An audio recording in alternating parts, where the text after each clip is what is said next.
আমরা তাদেরকে অবগত করব। আমাদের বিদ্যালয়ের শিক্ষক শিক্ষয়িত্রীরা ছাত্রছাত্রীদেরকে সেই বিষয়ে অবগত করবেন।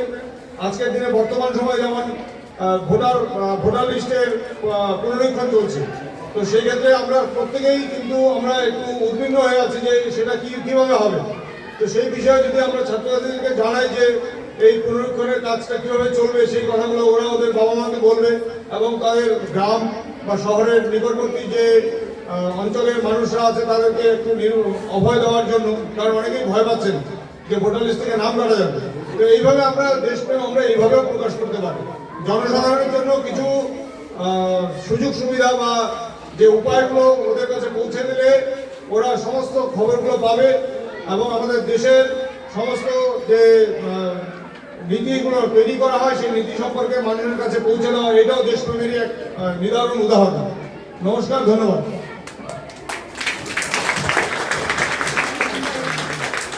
বলো, আরে বলো ভাই, ওরা বলছে আমাদের বুঝুন না বিরাট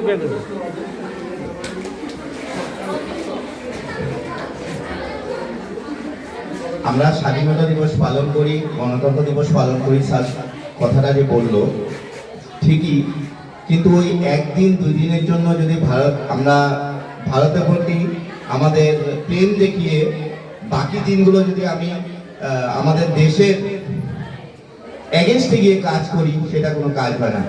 আমরা অনেক সময় আমরা চারদিকে দেখতে পাই আজকাল ভারতের চারদিকে অনেক নেশা করে ছোট ছোট বাচ্চারা, স্কুলের বাচ্চারা দেখা যায়, নিউজে দেখা যায় যে চারদিকে নেশাতে মগ্ন হয়ে যাচ্ছে, ড্রাগস ধরা পড়ছে।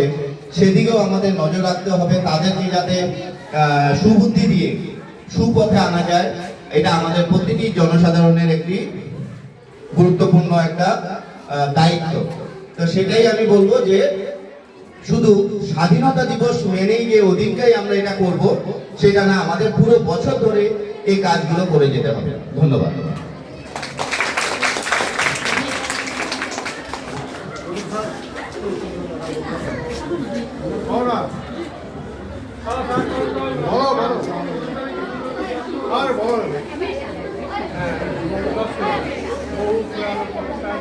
স্বাধীনতা দিবস তখনই সার্থকতা পায় যখন তার প্রতিটা মুহূর্তে আমাদের মধ্যে জাগরণ করে যে আমরা আমাদের স্বাধীনতাটুকু প্রত্যেকের কাছে পৌঁছে দিই। যেমন তোমরা গল্প বলেছ, ছোট একটা বাচ্চা যাকে তার মা আম থেকে দিয়েছিল, সেখানে পোকা আম ছিল আর ভালো আম ছিল। সে ভালো আমটা তার ঘরে অনাহুত একটা শিশুকে দিল আর পোকা আমটা সে খাবে। অর্থাৎ স্বাধীনতার আনন্দটা প্রত্যেকের মধ্যে ঘুরিয়ে দেওয়ার মধ্যে স্বাধীনতার সার্থকতা মিলিয়ে রয়েছে। স্বাধীনতাকে শুধুমাত্র নিজে উপভোগ করব, নিজে স্বাধীনতার সম্পূর্ণতার চরিতার্থ করব এমনটা নয়। আমাদের এই স্বাধীনতা সবাই যাতে উপভোগ করতে পারে তার ব্যবস্থা করে দেওয়া আমাদের প্রত্যেকের কর্তব্য, দায়িত্ব আমাদের নাগরিকের কর্তব্য। এটুকুই বললাম। ধন্যবাদ। অনেক অনেক ধন্যবাদ প্রদীপ স্যার, মিঠুন স্যার এবং আমাদের মানবেন্দ্র স্যারের মূল্যবান বক্তব্যের জন্য। তোমরাও শুনেছ। মিঠুন স্যারের কথা দিয়ে আমি একটা কথা বলবো সবাইকে। স্যার মাত্র ড্রাগস নিয়ে যে আলোচনাটা বললেন, কথাটা বললেন, আমাদের প্রত্যেকেরই উচিত যাতে আমরা আমাদের বর্তমান নাগরিকের পরিস্থিতিতে ড্রাগস খুব চারিদিকে ছড়িয়ে পড়েছে, তোমরাও সেদিকে সজাগ হবে এবং তোমাদের চারপাশে যে ছেলে মেয়ে আছে তাদেরকেও সজাগ করবে, কারণ এটাও আমাদের দেশপ্রেম। সমাজকে সুন্দরভাবে এগিয়ে নিয়ে যাওয়াটা আমাদের দেশপ্রেম। সুতরাং আমরা শুধু 15 আগস্ট বা 26 জানুয়ারি পালন করি বা ফ্ল্যাগ উত্তোলন করেই যে আমরা চুপ করে থাকবো তা নয়। আমাদের সারা দিন, প্রত্যেকটা দিন, প্রতিটা মুহূর্ত আমাদেরকে দেশপ্রেমের দিকে নজর দিয়ে এগিয়ে যেতে হবে।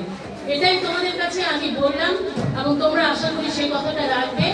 তোমরাও চেষ্টা করবে আমাদের দেশটাকে আমরা কিভাবে ভালো করবো। এত বড় দেশকে তো আর আমরা একা করবো না। আমাদের এই ছোট্ট জায়গা, এই আমাদের ইসলামী স্কুল, এখান থেকে এক এক করে যদি আমরা এগিয়ে যাই তাহলে আমাদের বড় দেশের কিছুটা আমরা এগিয়ে দিতে পারবো উন্নতির ক্ষেত্রে। আমি এই বলি সকলকে ধন্যবাদ জানিয়ে বক্তব্য শেষ করছি এবং আমাদের অনুষ্ঠানেরও সমাপ্তি ঘোষণা করছি।